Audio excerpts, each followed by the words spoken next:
Hey everyone, welcome to Emptied.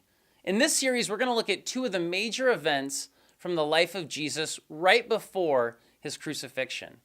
Now, I know a lot of us are familiar with the events of the crucifixion and the resurrection, and sometimes that can be a problem.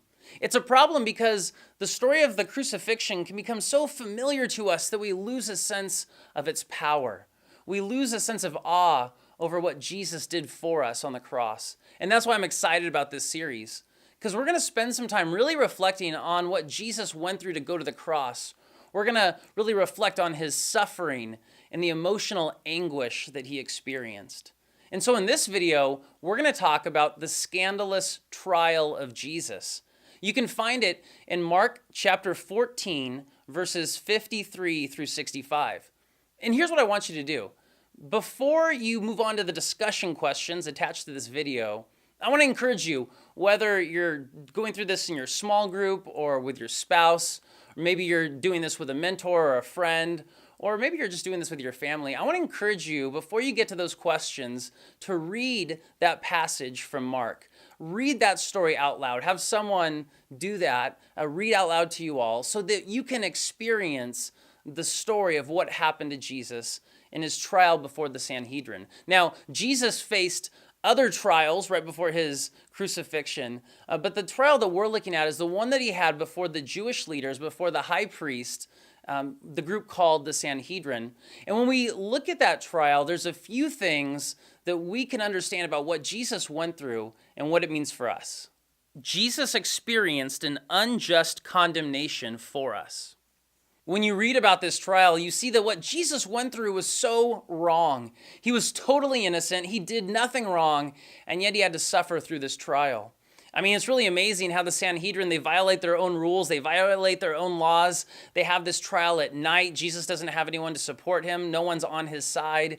And then they bring in all these people to serve as witnesses against Jesus. And Mark tells us that the witnesses couldn't even agree with one another. And so Jesus should have been let go. He should have been found not guilty. And this whole trial should have been thrown out as a sham.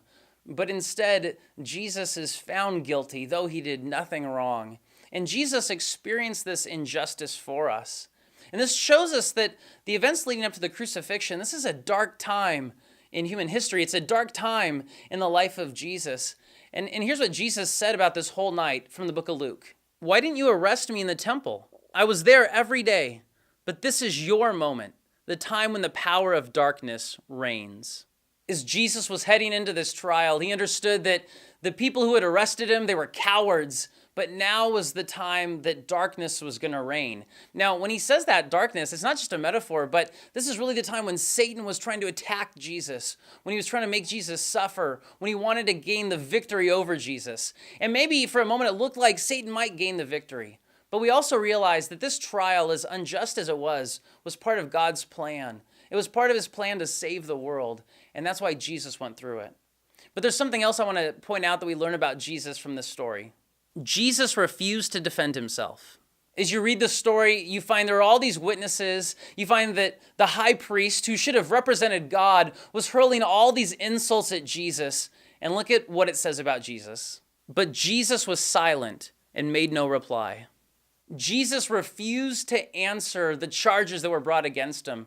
He refused to defend himself before this council, before the Sanhedrin. He was quiet. And in being quiet, he fulfilled his role as the suffering servant from Isaiah chapter 53, verse 7, where it says that God's Messiah, God's anointed one, will be silent before his accusers, and he'll be led to the slaughter like a lamb. And that's what Jesus experienced. But he was also secure. He was secure in the fact that what he was doing was part of God's plan and mission for his life. And so Jesus went through it. He experienced all of it. He allowed the accusers to hurl insults at him, and he stood silent before them because it was God's mission for his life. But Jesus shows us who he really is. If you're familiar with this passage, you know that Jesus isn't silent the whole time. He doesn't answer his accusers, but finally the high priest says, "Are you the Messiah? Are you the chosen one we've been waiting for? Are you the one who's claiming all these things about yourself?" And although Jesus won't directly answer the charges brought before him, he's not going to deny his mission before God. So here's what he says. Jesus said, "I am." And you will see the Son of Man seated in the place of power at God's right hand and coming on the clouds of heaven. Jesus is saying that he is the Messiah. He is the one that the people have been waiting for. And he's also the I am. He's God himself. And he's the Son of Man. What he does here is he quotes from Daniel chapter 7, verses 13 and 14. And he says, even though it looks now like I'm defeated, Jesus is saying that one day I will return and I will judge the world. And those who accept me, I will accept and I will bless and I will show that they're right. And those who reject me will face eternal judgment, eternal separation from God. So even in this moment when the world is crashing down on him, Jesus reveals who he is, and he gives a little hope to those who believe in him that says, even though in the world it looks like evil is won, Jesus says, I have overcome the world. And finally, we learn every person wants to pass judgment on God. After Jesus makes this claim of his role as the Messiah, the high priest, he rips his clothing. He says Jesus is blasphemed, which means he's dishonored the name of God. And everyone says he's guilty of death. And they begin to spit on him and they blindfold him. And they start beating him up and they punch him. And, when you read this story, it's so easy to get mad at the high priest and the Sanhedrin. And it's so easy for us to just wish we were there and we could defend Jesus. But the reality is that the high priest, the Sanhedrin, they do the very same thing that we do. They are evil people, but we're evil people too. Because we pass judgment on God.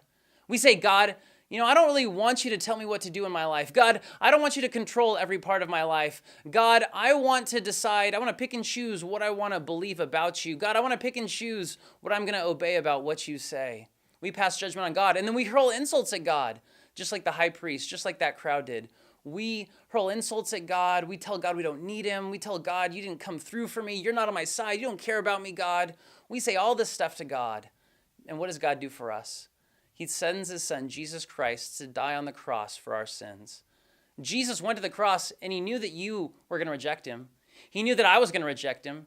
He knew that we were his enemies because of our sins, and yet Jesus still went to the cross for us. I don't know about you, but when I think about that, I feel really broken inside, broken over my own sin. I feel really humbled because it empties you of your pride to realize what Jesus went through on the cross. And it was a scandalous trial that Jesus went through, and he was emptied of his friends, and he was emptied of so much of his comfort. But by being emptied, he secured our salvation.